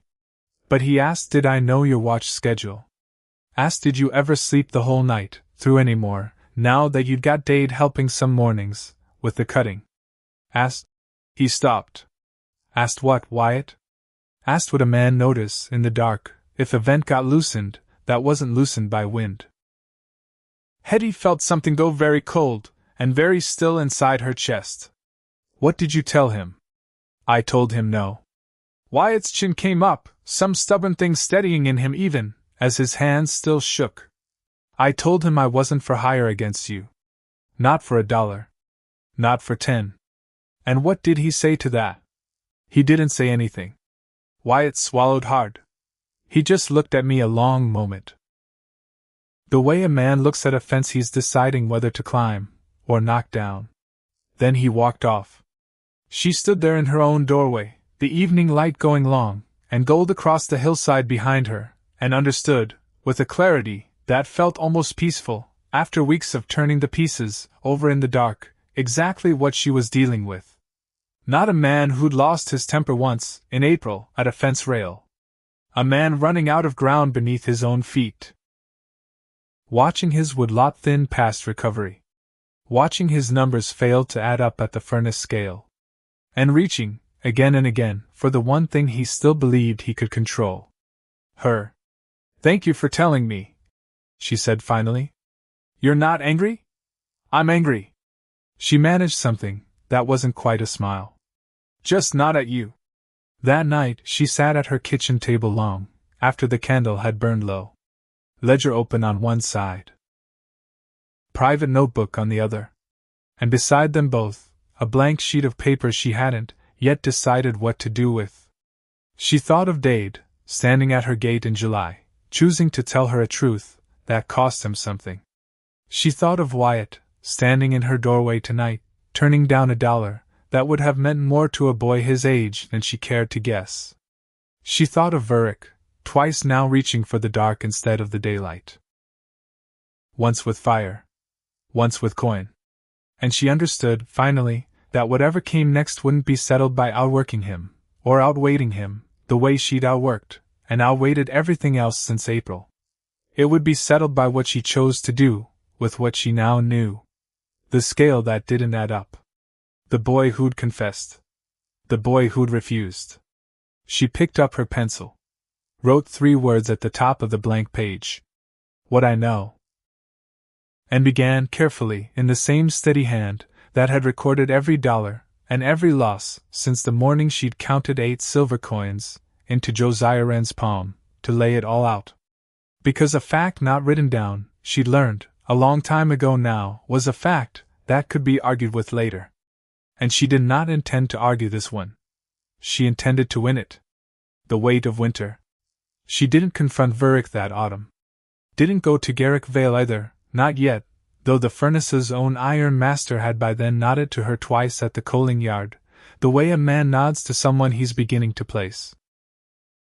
Because a fact laid bare too early is just an accusation. And an accusation from a widow against a 6-year contract holder was the kind of thing this county would swallow only if the proof came wrapped tight enough that nobody could pick it apart. So she waited. Kept building. September brought her 6th mound, raised on a pitch nearer the property's western edge, where the slash ran thickest. It gave her more trouble settling than any burn, since the very first, a stubborn low spot on its eastern quarter, that sank faster than the rest, needing 3 separate patchings across a single night, before it finally quieted. She came away from that burn with a fresh respect for how much a hearth's underlying footing, however carefully leveled, could still surprise a collier, who assumed one summer's experience had taught her everything the ground meant to teach. By the time the first hard frost came in October, she had 6 full burns behind her. A 7th underway. Better than 90 cords of the slope's leftover slash converted, cord by patient cord, into something the district's blacksmiths, and the furnace itself, both needed, and couldn't always get enough of. She kept expanding her circle of buyers, as production grew. Added a 3rd smith in November.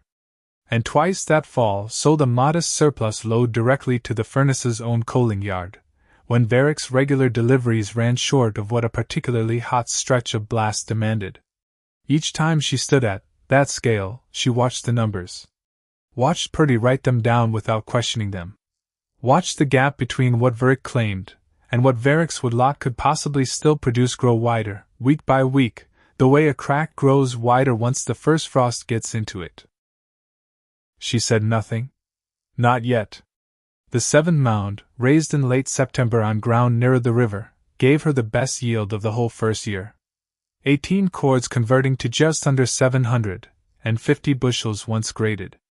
A ratio she recorded in her ledger, with real satisfaction. Attributed, when Vane asked, to nothing more mysterious than a full season's practice finally settling into her hands the way it had long ago settled into his. She began that same month keeping a second small notebook alongside her regular ledger, separate from the one where she'd written what I know. This one tracked not dollars, but the particular behavior of each mound. Wind direction. Wood species. Number of cracks caught, and where. A private record that had nothing to do with any buyer's approval. And everything to do with becoming, in her own quiet estimation, as sure a hand at the trade as Vane himself. By late autumn, she'd also begun to notice something Vane mentioned only once, almost offhand, walking her latest hearth. That the price a bushel of charcoal fetched moved, with the season, and the weather nearly, as surely as wheat or corn did. Rising through a hard winter, when every collier's woodlot slowed. Falling back some in a mild, wet spring, when wood cured easy, and mounds ran plentiful across the whole district. She began, without quite meaning to, tracking that rhythm too. Marking each sale against the week's weather, and the furnace's reported blast schedule. Until, by year's end, she could tell almost, without asking which weeks would bring buyers hungry to her gate. Small thing, she told Vane once. Hardly worth calling knowledge at all. Most of what separates a collier, who merely survives a season, he said, from one who prospers through it, is exactly that kind of small, patiently gathered knowledge. The sort no one else in the district thinks worth writing down. Amos Varick, for his part, had stopped laughing outright by late summer, though he hadn't come around to anything resembling friendliness. She understood, mostly through things Wyatt's brother let slip, without quite meaning to, that Varick's own woodlot troubles ran deeper than a single hard winter. 6 years of cutting the same track to hold his contract had thinned it past what new growth could replace at any reasonable pace. Where Hetty had inherited a slope already logged clean of straight timber, stocked instead with free leavings, Varick had spent those same 6 years steadily consuming the one asset his whole trade depended on. No 14 acres of someone else's waste standing by to carry him through the lean years his own choices were beginning to produce. She passed him at the Crossroads store in September. Both of them there on the same errand. He looked at her, with an expression she couldn't quite read. Not quite respect. Not quite the old contempt. Something caught uncomfortably between the two. "Here your Hillside's earning," he said. "It is," she told him plainly, without embellishment. He grunted something noncommittal. Went back to his own business. But she noted, walking home that afternoon, it was the first time in months he'd spoken to her, as though she were a fellow tradesman. Rather than a joke the county had grown tired of repeating. She didn't trust it. Not for a moment.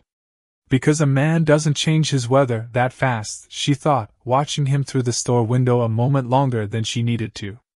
Unless he's got a reason. And I already know one of his reasons. I just don't know how deep the rest of them run. The hard test of that first year came in January. In the coldest stretch the valley had seen in 3 winters. When word reached her by way of Wyatt, who had it, from his brother on Varick's crew, that Cinderfell Furnace's charcoal house was running dangerously low. Varick's own woodlot, cut hard for 6 straight years to hold his standing contract, had thinned past what a single burning season could replenish. And a run of deep snow and frozen ground through December had slowed his cutting further still, leaving him unable to keep the furnace's coaling yard stocked at the rate a stack running full blast through a hard winter demanded. A charcoal furnace allowed to go entirely cold was no small matter in that country. Relighting a stack from dead cold could cost the better part of a week. A ruinous quantity of fuel, before it drew properly again. Since the whole standing column of ore, limestone, and fuel inside had to be rebuilt, from the bottom, and coaxed slowly back to working heat. A stack that had run cold once, Vane told her, when she asked him about the danger that week, generally never quite recovered its full output for the rest of the season it happened in. The stone lining itself took a slow, costly kind of damage no amount of careful relighting could entirely undo. And an iron master, who let his fuel run out, through simple mismanagement, was an iron master, who didn't, as a rule, keep his position past the following year. It was, she came to understand, as much Garrick Vale's own livelihood riding on that January shortage, as it was Varick's contract. Which explained a great deal about how quickly, and how quietly, the furnace office moved once the danger became plain. Vale sent riders out through the district in the last week of January, quietly asking any collier, with hard coal banked, and ready to spare whatever they could haul to the furnace, within the week. At a price he was plainly willing to pad above the ordinary rate to keep his stack fed, through the emergency. Hetty had, by pure fortune of her own careful pacing, that fall, a covered coal shed standing near full of grated charcoal she'd been holding back. Deliberately planning to spread her sails across the leaner winter months rather than dump it all at once.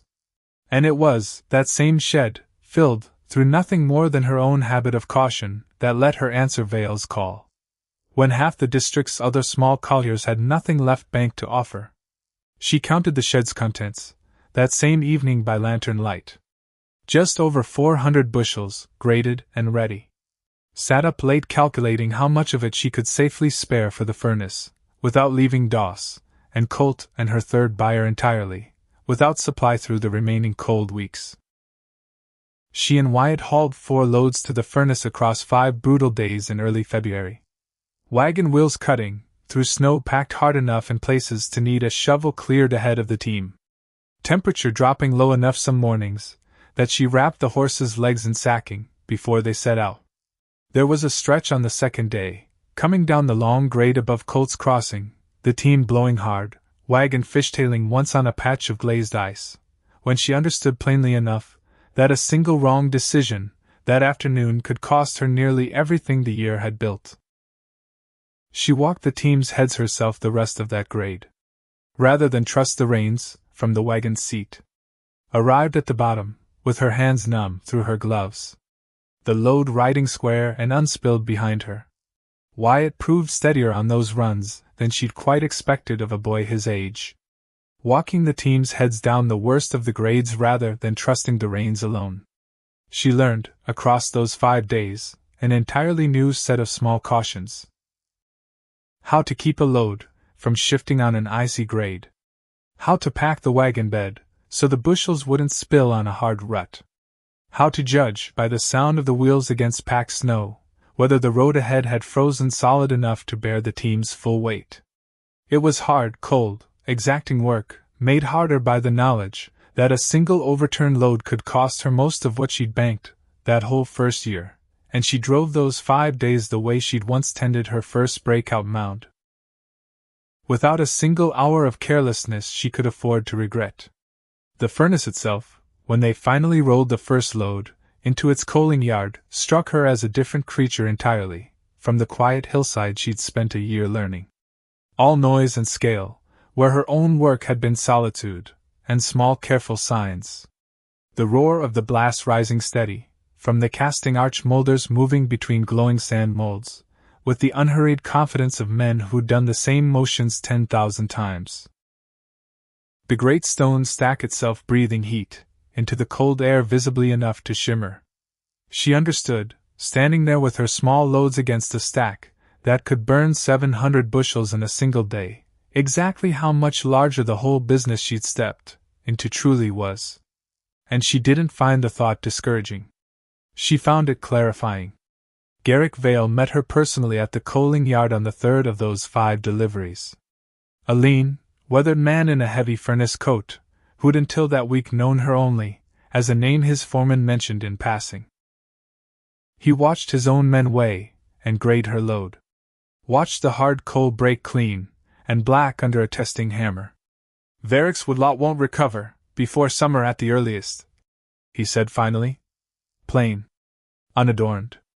"I need a collier who can hold the hearth in weather like this and still bring me coal worth burning. Are you that collier, Mrs. Marlow? Or was this week an exception?" "It's not an exception." She met his eyes. "I've got 6 months of ledger entries at home that would prove it to you, if you cared to see them." "I'd care to see them." She brought the ledger the following week. Vale read it through slowly at his own desk, running a finger down her columns of dates and bushels and prices, the way a careful buyer reads any account he means to stake real money on. "You weigh honest?" he said, not quite a question. "Every bushel." She kept her voice level. Struck level across the top. Same for every buyer, whether he's checking or not. Something shifted in Vale's face. Small. Not quite suspicion yet. But the beginning of a question he hadn't thought to ask before that moment. "Is that unusual?" he asked. "Striking level, regardless of who's watching?" "I couldn't say what other colliers do." She held very still. Because this was the moment. She'd known it was coming, sitting up nights all autumn watching Varick's numbers not add up at the very scale Vale's own men operated. "I only know what I do." He looked at her a long moment. And she understood, watching him, that a smarter man than Vale might have let it pass. Might have taken the coal, signed the contract, gone home satisfied. But Vale was not, she'd come to learn, a man who let a loose thread lie once he'd noticed it hanging. "Mrs. Marlow." He set the ledger down. "I'm going to ask you something, and I'd ask you answer it plain. You've had cause, this fall, to stand at my own scale more than once." "Selling surplus." "I have." "Did you notice anything?" He chose the words carefully. "Anything that struck you as not quite adding up?" She felt her pulse pick up. This was not the way she'd meant to bring it to him, not cornered at his own desk, not without more than her own arithmetic to stand behind. But a door had opened, and she'd learned enough this year to know a door like this one didn't stay open twice. "I notice," she said slowly, "that a bushel of properly graded hardwood char runs to a fairly consistent weight, no matter who's burned it. And that some of what's come in against Varick's name this fall runs heavier than that consistency would allow. Unless his wood's somehow different from every other collier's in this valley." Vale was quiet a long moment. "That's a serious thing to say about a man holding my contract 6 years running." "It is." She didn't look away. "Which is why I haven't said it to anyone but you. And why I'd ask you not to take my word alone for it. I'd ask you to weigh it yourself. Compare it against what his own wood lot could reasonably be producing, given 6 years of hard cutting, and no fresh growth to speak of." Vale sat back. Something working behind his eyes that she couldn't quite read. "Why tell me this now?" he asked. "You could have said nothing. Kept selling your surplus. Let it be my trouble to discover on my own time. Because a stack that runs cold this winter isn't only Varick's trouble, or yours." She kept her voice steady, though her hands, folded in her lap, were not quite. "It's every collier's trouble, and every smith's, and every family in this valley, whose wages come one way or another off that furnace running hot. I've spent a year learning this trade honestly. I won't stand by and watch it fail, because one man decided honesty was a cost he could afford to skip." Before they settled any figure, Vale asked her to walk him through exactly how she'd arrived at the price she believed fair for a steady supply.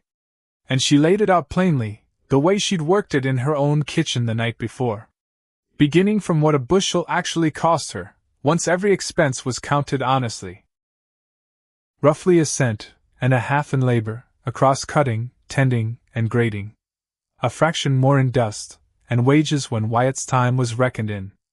A small margin held back against the kind of loss her first mound had already taught her to expect at least once in any given season.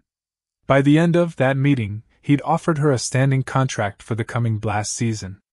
8 loads a week. 100 bushels to the load, at $4.25 the hundredweight, delivered. Running from March through whenever the fall's cold weather ended the season's blast. $34 a week. From the furnace contract alone. More than most hired hands in the district cleared in a full month. "And the other matter," Vale said, as she rose to leave. Something grim settling into his weathered face. "I'll be looking into it myself." Quietly. "If what you say holds true, it won't be your name attached to the finding, Mrs. Marlow. It'll be my own scale, and my own foreman's negligence, that answers for it." He was as good as his word. It took Vale the better part of 3 weeks, working through his own foreman's records against the delivery logs, before he found what she'd already suspected. Purdy, the yard foreman who'd weighed Varick's loads for the better part of 2 years, without ever once questioning a figure that came in heavier than the pile in front of him warranted, had been taking a small skim off every load's reported weight. Padding the numbers upward.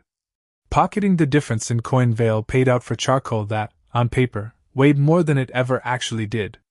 Varick, it turned out, hadn't needed to cheat the scale directly. He'd only needed a foreman willing to look the other way. And a foreman greedy enough to make it worth the man's while to keep looking. Which meant Varick's woodlot troubles had been quietly subsidized, for the better part of 2 years, by a furnace paying for charcoal that was never fully there. Vale dismissed Purdy inside the week. Word of it moved through Coleraine, crossing the way word of everything eventually did. And Varick, already thin past recovery in his own woodlot, already losing ground he'd spent 6 years believing was his by right, found himself, that February, without the one thing that had let him limp along despite it. A furnace willing to pay for coal that wasn't quite what it claimed to be. She did not gloat. Did not go looking for him in town to watch his face when the news reached him.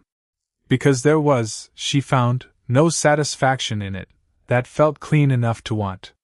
Only a kind of tired relief. The relief of a ledger finally balanced, after months of carrying a figure she couldn't prove.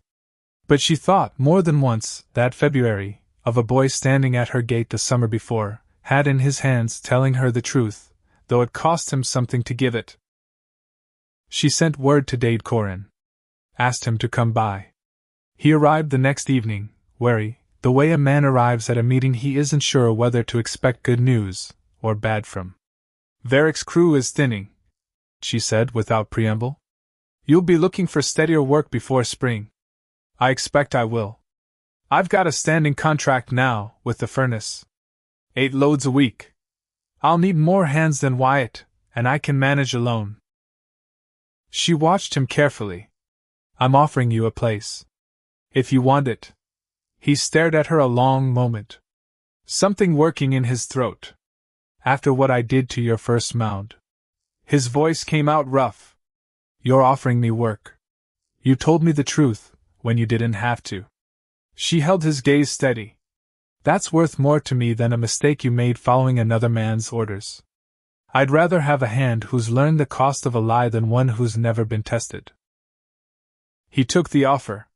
Hired on the following month, at the same 50 cents a day she'd started Wyatt at, and proved across, that season a diligence, that would have surprised the boy who'd once laughed loudest at the fence rail.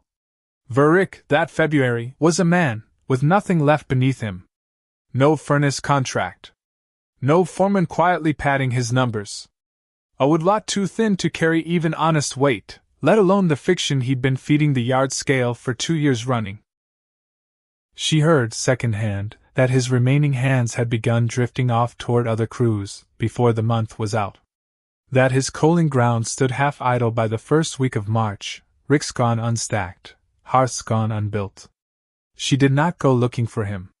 But on a raw night in the first week of March, Dade came pounding on her door past midnight, breathless, having run the better part of a mile, from where he'd been walking the boundary line between her land and Varick's, checking a fence post that had come loose in the wind.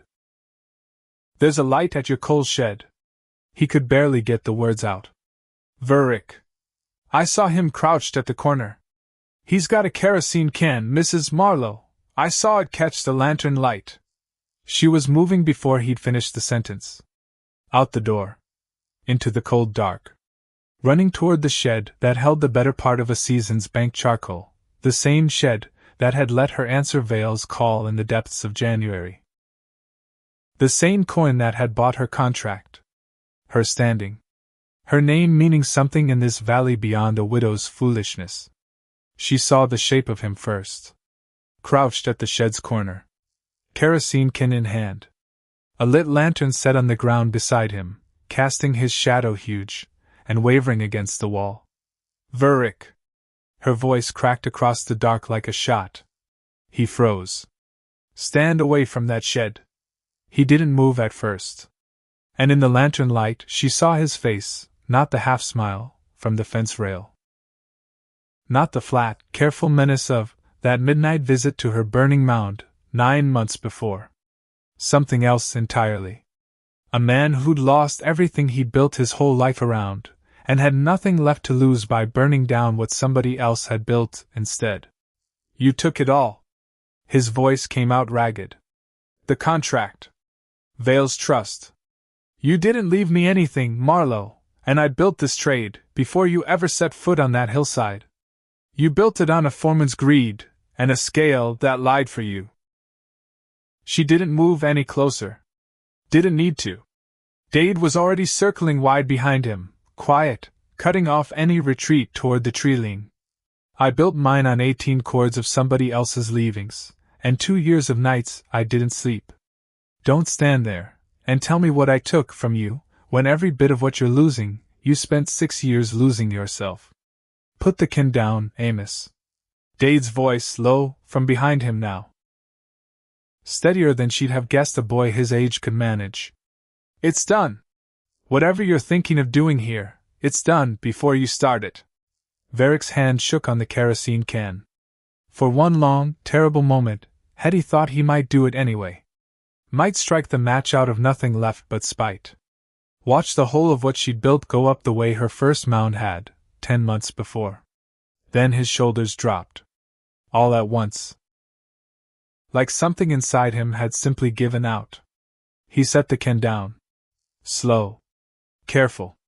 As though it had suddenly grown too heavy to hold. I don't know what I was going to do, he said, quiet now, all the fury gone out of his voice, leaving something hollow behind it. I stood here an hour before you came. And I still don't know what I was going to do. Nobody spoke for a long moment. The lantern guttered between them, throwing strange shadows across the frost-hard ground. Go home, Amos, Hetty said finally. Not unkind. Just tired. Tired the way a person gets tired at the end of a very long fight, even one they've won. Go home. And don't come back to this ground again. He looked at her a long moment. Then at Dade. Then picked up his lantern, left the kerosene can sitting, where it lay, and walked off, into the dark, without another word. She stood there alone, while after the sound of him had faded, the empty can catching a last dull gleam of moonlight at her feet. Word of that night moved through Coleraine, crossing the way word of everything eventually did, though this time, it wasn't a story that painted her a fool. Vale heard of it inside the week, and though he never spoke of it to her directly, she noticed the furnace's next contract renewal came, with terms a shade more generous than the first. Varick's crews scattered within the month. Most of his remaining hands finding work, with other colliers, or leaving the district entirely. She thought in the days that followed that she'd seen the last of him. That whatever debt sat between them had been settled in the cold dark beside her coal shed, one way or another, for good. She was wrong. Or nearly. It was 3 weeks later, the last week of March, mud season thick on every road in the county, that Amos Varick came to her gate one final time. Not with kerosene. Not with a half-smile. He stood there a long moment, before he spoke. Hat in his hands. And she watched something in him she hadn't seen before, not even in the wreck of him beside the coal shed. Something closer to a man who'd finally stopped fighting the ground beneath his own feet. I've come to ask. His voice cost him something to keep steady. Whether you've any surplus hard coal to sell. For what forge work I can still find, now the contract's gone, and my own wood lot won't carry me through summer. She could have refused him. Could have reminded him of the fence rail. The boot print in the ash.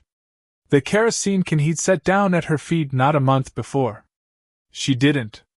I'll sell to you, she said, at the same fair rate I charge anyone. He stood a moment longer at the gate, turning his hat once in his hands the way Wyatt had done the spring before. The way Dade had done, standing right where Varick now stood. I expect I owe you an apology. His voice pitched lower than his ordinary one. For the fence rail. For the fire. For a can of kerosene I'm not proud to have carried up your slope. I've been too proud a fool to offer it, before now, and too far gone, that night to offer it the way a man ought. Watching you stand at my gate, she said, asking to buy my coal instead of trying to burn it out from under me, that's already said it better than words could. He didn't argue that.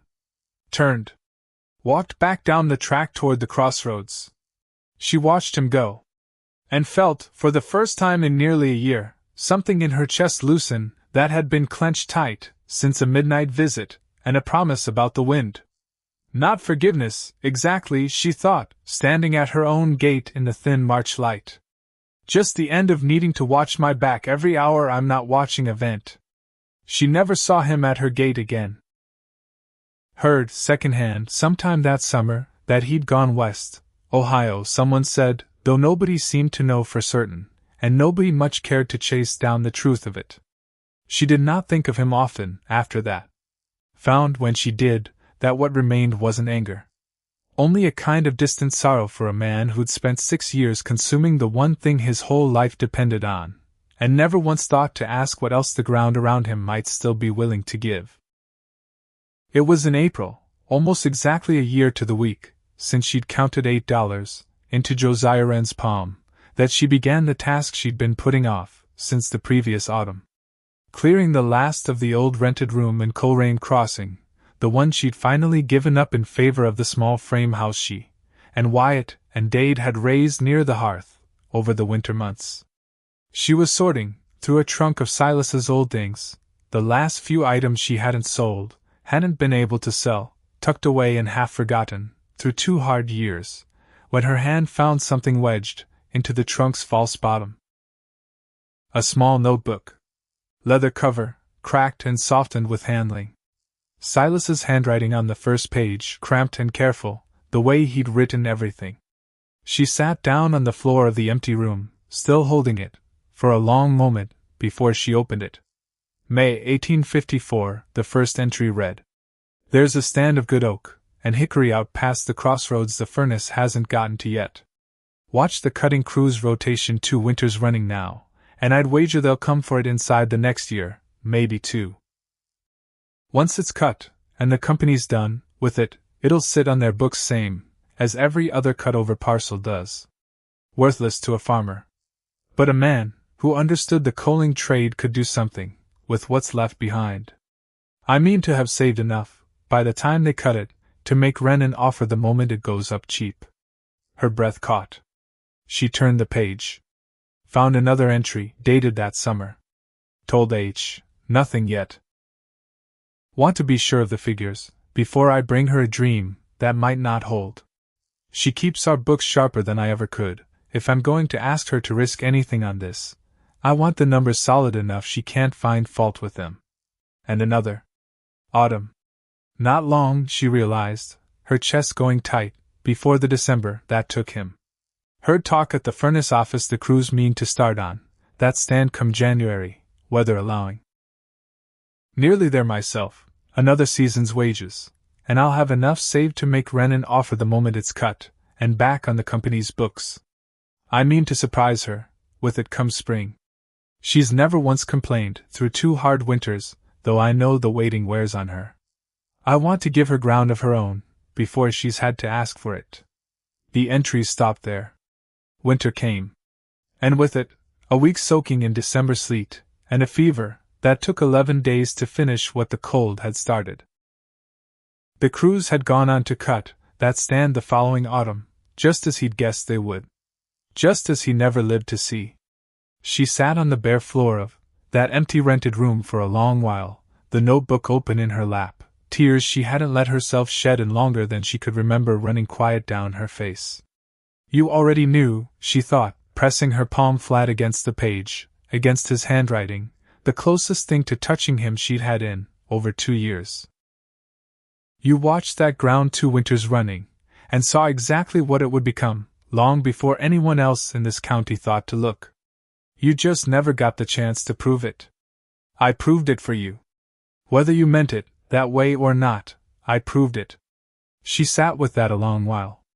Until the light through the empty window shifted from afternoon gold to evening gray, and she finally closed the notebook and pressed it once, gently, to her chest, before carrying it home to the small frame house on the hillside and tucking it into the back cover of her own ledger. Beside the old scrap of paper, 14 acres, Section 9, purchase price $8 even, that had written folded there for a year now. She hadn't bought his dream, not knowingly, not on purpose. She'd walked, somehow, without ever meaning to, into ground he'd already marked in his own mind, years before either of them could have said why it mattered. As though some part of him had left a map behind, folded into the years they'd shared, and she'd followed it, without ever seeing the lines. By the following spring, a full year to the week, since she'd stood on a smoking hillside, with 18 cords of ash, and nothing left, but Vane's word, that every collier burned 1 mound clean, before they burned their second, Hetty Marlow sat at her own kitchen table, with her ledger open in the lamplight, and read back, through the whole of it. $8, paid to Josiah Wren on a raw April morning, while 3 men laughed at a fence rail. $1.35 for a second-hand rake and slice bar. 40 cents for a riddle. A 6th share of 2 burns, paid out to Ezekiel Vane, who still came by most weeks now, less to teach than simply to sit on the porch, and watch the smoke rise off her latest hearth, with the quiet satisfaction of a man who'd passed his trade unproperly, before he was done with it. Against that handful of small, careful entries sat a column, that told a different story entirely. Better than $280, banked and owed, and standing in coal. A return on that first $8 she would not have believed possible, the morning she counted it into Wren's palm. She had 2 hired hands now, in Wyatt and Dade. Had bought outright the 20 acres adjoining hers to the east. Wren himself had come to offer it, almost exactly a year to the week, after that first sale, without a trace of the old skepticism, and she'd walked it herself, alone, the way Vane had once walked hers, and offered him $30 without argument. Because a man doesn't argue price, with a woman, whose ledger the whole county had learned, by then, to take seriously. She had a shed near full of grated charcoal. A standing contract with the furnace that ran steady through the season. And folded into the back cover of her ledger, always 2 small pieces of paper worn soft from handling. One, 14 acres, Section 9, purchase price $8 even. The other, a page torn carefully from a dead man's notebook, dated a year before he died, that told her, though he never lived to say it himself, that he'd already believed in her, before she'd ever had cause to believe in herself. She walked up to the crown of the slope the following morning, before the day's work began. The way she still did most mornings, when the weather allowed it. And stood a while, looking down over ground that no longer looked, to her eye, anything at all like the ruin it had been 2 Aprils before. 2 hearths stood smoking gently in the middle distance. Wyatt tending one, with the steady, unhurried attention she drilled into him across a year of watching him learn. Dade courting fresh billets near the second, with a diligence that would have surprised the boy who'd once laughed loudest at a fence rail. She thought, watching them both, that the hillside had taught her at least as much about people as it had ever taught her about wood and fire. Most of what the county called worthless, she'd come to believe, wasn't truly worthless at all. It was only unexamined. Waiting on someone patient enough, and hungry enough, to test the verdict for herself, instead of accepting it second-hand. It had taken his death, and a debt, and $8 she could not really afford to spend, to teach her that nothing a person watches closely enough, for long enough, is ever entirely wasted. Not even the watching itself. Hetty Marlow still walked her hearths every 2 hours, through every burn. Still slept in snatches on a folded blanket by the watched shanty door. Still caught every hairline crack, before it widened past her thumb. Because a year of proof hadn't made the tending easier. Only worth every hour it cost her. The hillside that Marrow County had once called ruin stood, that second spring, as steady and valuable a piece of ground as any in the valley. Its smoke rising in a patient column above the ridge, most days of the year. And the same men who'd once laughed at a fence rail now sent their own wagons up her track, and waited their turn at her gate. She kept the small scrap of paper Josiah Wren had handed her, that first morning folded, still, into the back cover of the same ledger that held every entry since. Not because she needed it to prove anything to anyone any longer, but because it seemed to her, a year on, exactly the kind of small beginning a person ought to keep, where she could still see it. On the evenings, when the work felt large, and the memory of how little it had once been worth threatened, gently, to slip away.